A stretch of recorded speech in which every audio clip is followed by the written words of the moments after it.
अरे राम रे, राम की मर्जी। इतनी गर्मी। अरे राम हो। किठावर से वहीं आवत है काका थी जने जमुना है भैया जो रिश्तेदारी में पड़ रहा बिया न्योता दई के सोच ला आवत है न्योता दई के भैया। अरे राम रे औते जान ला चारियो चुरुआ ऐसे चित्त पर ये खटिया पे। अरे वह जो है काका थी रखा रहा भैया इलेक्ट्राल वह बिटीवा लिया घोर के दिहिस कही लिया काका पानी पिया।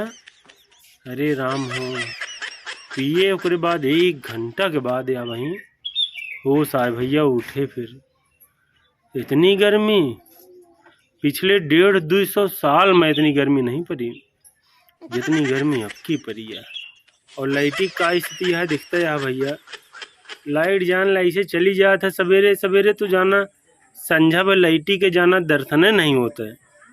और संझा के अरे सोवत रहा 11 बजे लाइट कट जाए कि 10 बजे कट जाए कि 12 बजे कट जाए जान ला लाइटी कोनो आत मात नहीं न कब आवे और कब जाए जान लिया।